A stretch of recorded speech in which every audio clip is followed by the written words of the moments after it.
We were never trained to be rich. We were trained to be manageable, predictable, easy to control. We were trained to work, spend, repeat, and then call that cycle life. From childhood, we were handed dreams that could only be bought, not built. We learned how to crave things we didn't need and to fear things that could free us. Nobody had to chain us. They just had to teach us to chain ourselves with EMI, subscriptions, upgrades, and lifestyle. We were not broken. We were trained this way because a world full of owners is hard to control. But a world full of consumers funds everything. We were taught how to buy things, but never taught how money actually works. We memorized formulas, but not freedom. We solved equations, but not our lives. We learned how to apply for jobs, not how to create value. We were graded on obedience, not ownership. Every system around us needed one thing from us: participation without questions. So we became excellent at buying, average at earning, and terrible at keeping. We don't stay poor because we are incapable. We stay poor because we were educated into consumption and kept ignorant about ownership. We were told to chase salaries, not assets. We were told to look rich, not become free. We buy cars to impress people we don't like, phones to distract us from lives we don't love, and houses we barely live in because we're always working to pay for them. We trade our time, the only thing we truly own, for things that immediately begin losing value. This is not stupidity. This is conditioning. We were trained to feed systems that don't care whether we ever escape them. We were not trained to build wealth. We were trained to finance it for others. When we buy the newest phone, someone else owns the company. When we swipe the credit card, someone else owns the interest. When we pay rent forever, someone else owns the property. Ownership is always present, just rarely on our side. We work for decades and call it security, while real security quietly belongs to those who own assets we endlessly pay for. We are not bad with money. We were simply never invited to the side of the table where money is designed. We were taught to fear risk, but never shown the risk of staying the same. They warned us about investing, about starting, about owning, but they never warned us about a lifetime of dependency. We fear losing money, yet ignore losing decades. We fear failing in business, yet accept failing ourselves. The greatest danger was never trying and falling. It was never trying and becoming comfortable with cages decorated with things we bought to distract ourselves from the bars. We were trained to mistake consumption for celebration. We get a raise. We upgrade lifestyle. We finish a hard week. We buy something new. We hit a milestone. We reward ourselves with debt. We drown stress, not in reflection or creation, but in packages arriving at the door. Our happiness became dependent on delivery dates. Our emotions became subscription-based. And the saddest part? It works for a few minutes. Then the emptiness returns, louder, and we search for the next distraction, calling it motivation. We were trained to call debt normal. We were told that loans are just a part of life, that EMIs are adulthood, that credit cards are financial tools instead of invisible handcuffs. We were encouraged to borrow for everything that loses value and discouraged from investing in anything that builds it. Easy loans for gadgets, complicated processes for businesses, quick approvals for consumption, endless barriers for ownership. The message was clear, even if never spoken aloud. Keep buying, keep owing, keep moving, but never own enough to stop. We were trained to confuse income with wealth.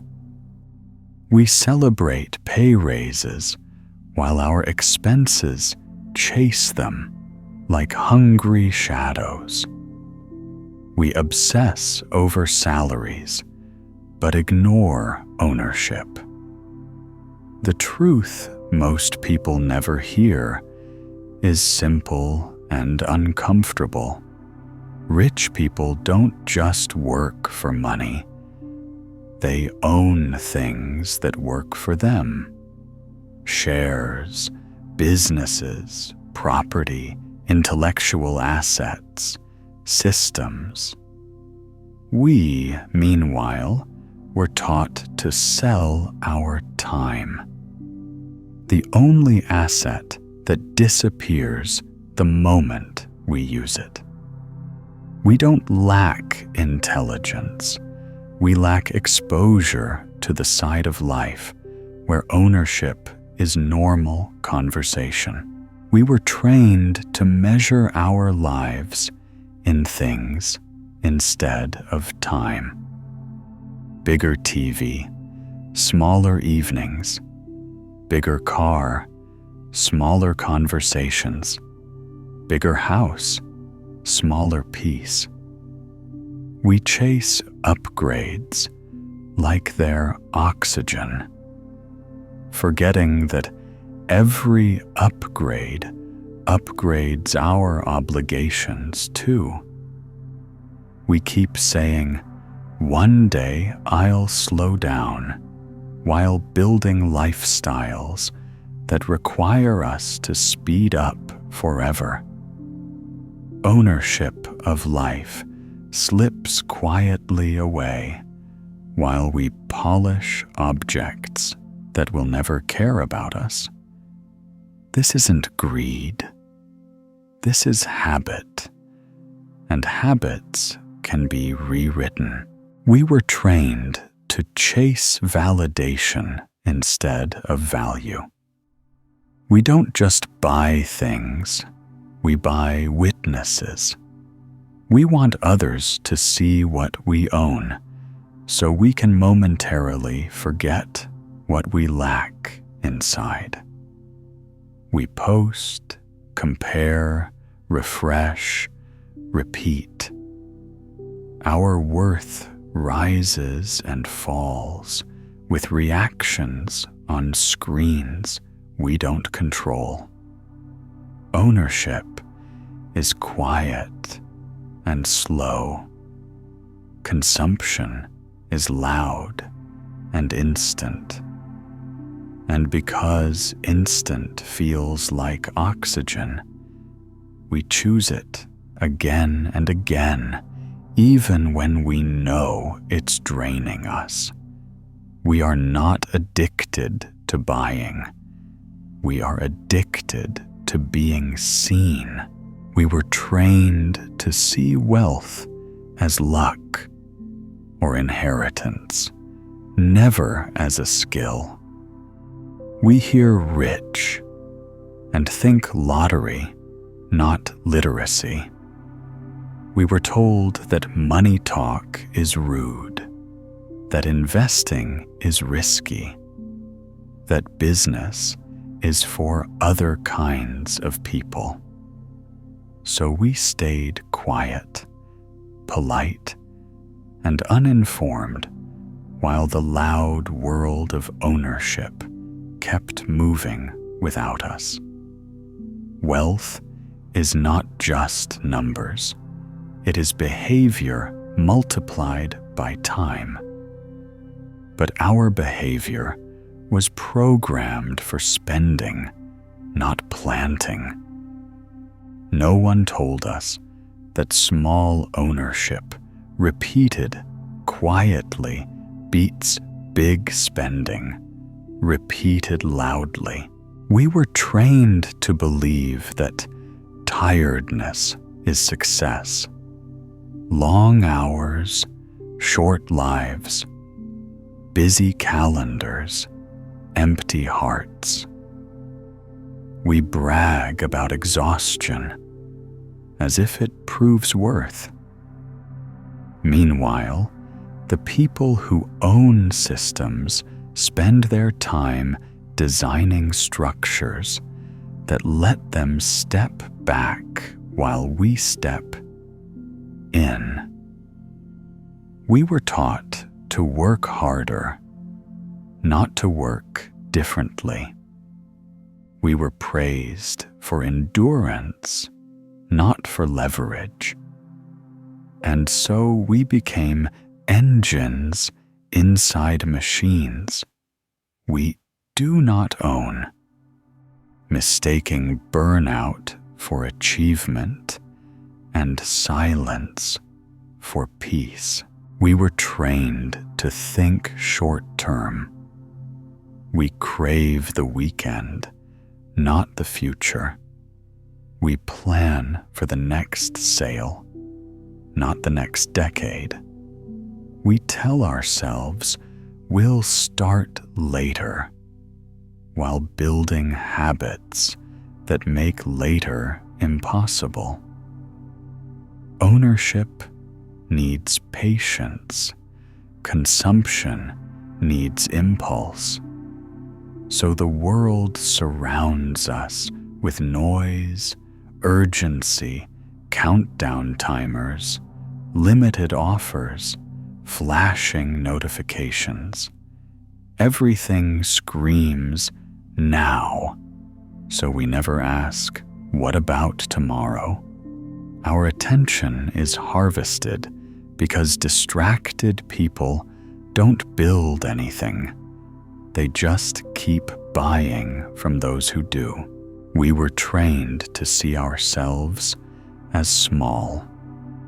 We were told to be realistic, stay in your lane. Don't aim too high. These sentences sound like advice, but function like fences. Ownership requires identity, the belief that we are capable of building, creating, leading.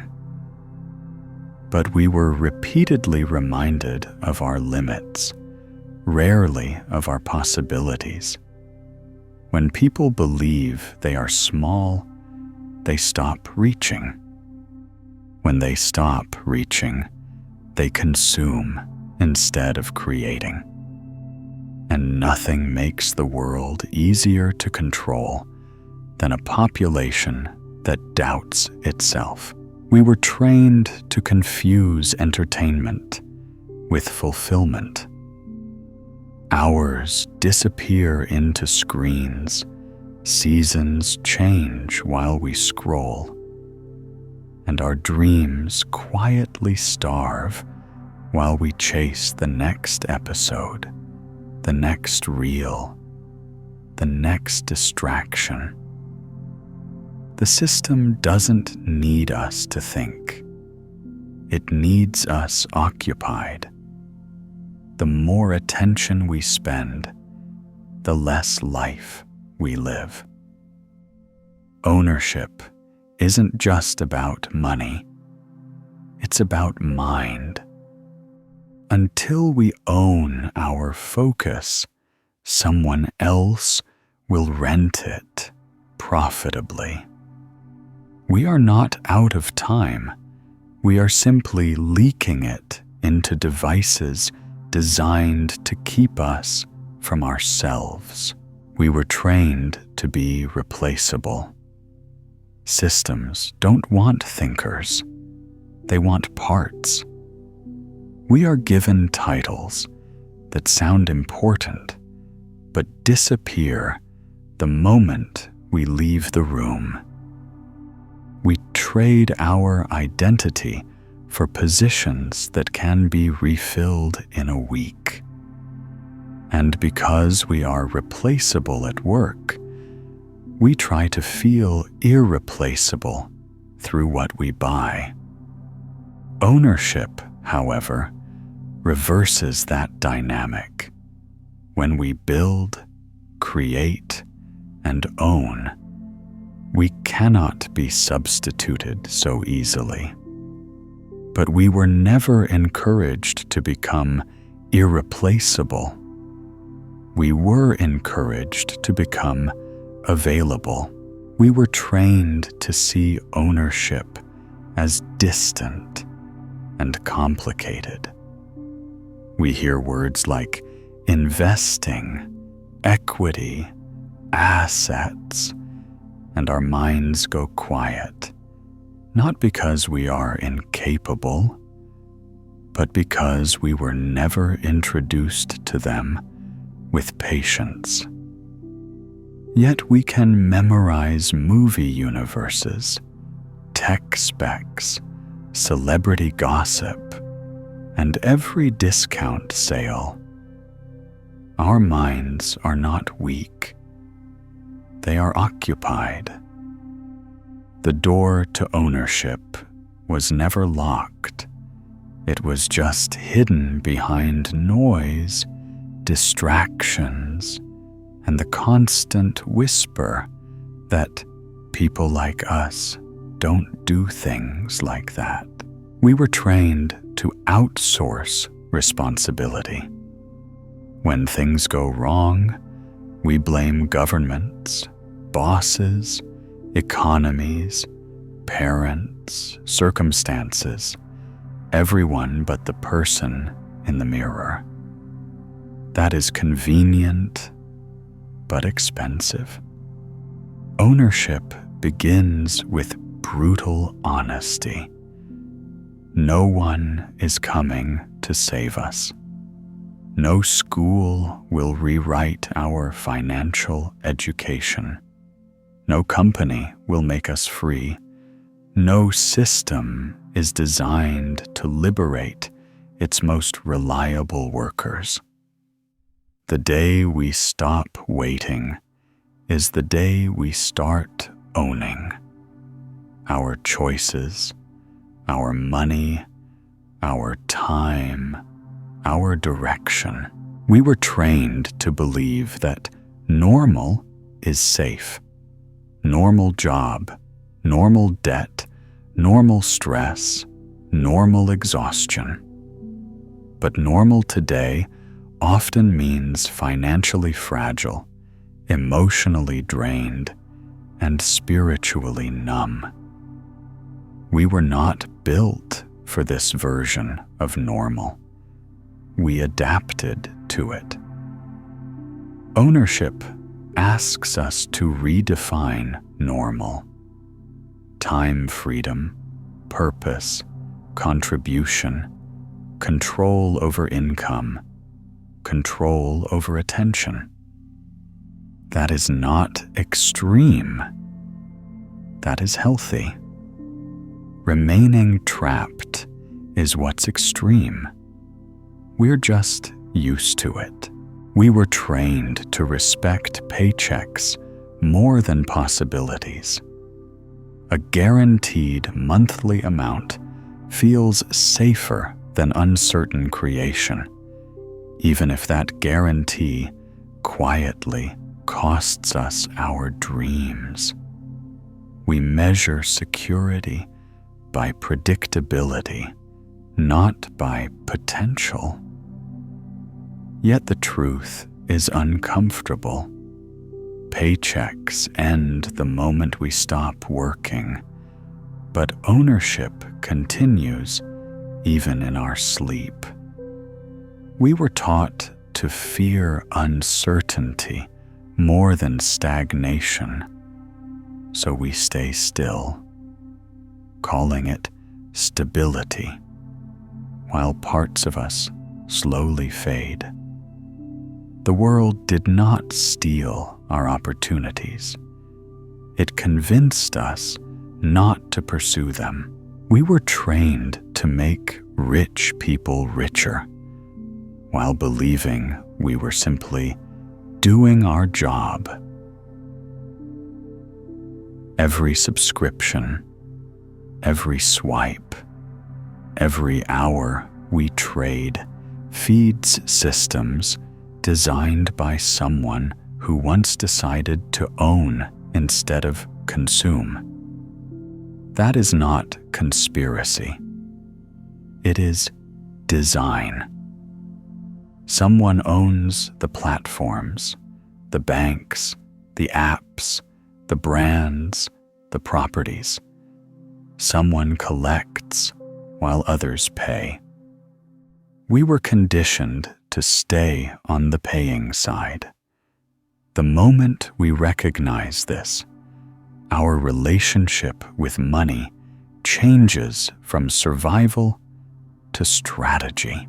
We were trained to separate money from morality. We learned to say, "I don't care about money," while silently worrying about bills at night. We convinced ourselves that wanting financial independence is greed, even though dependence quietly crushes our choices and our dignity. Money itself isn't the enemy. Ignorance about it is. Ownership gives options, voice, and space to think. Consumption gives temporary relief and permanent obligation. We were not meant to feel guilty for seeking freedom. We were conditioned to. We were trained to postpone life until later. After this promotion, after this loan is paid, after things calm down. But years pass, hair grays, children grow, parents age, and someday never arrives. Consumption keeps us busy preparing for a future we are too exhausted to enjoy. Ownership brings life back into the present because our time is no longer rented out by the hour. We do not just deserve freedom when we retire. We deserve to live before we're done living.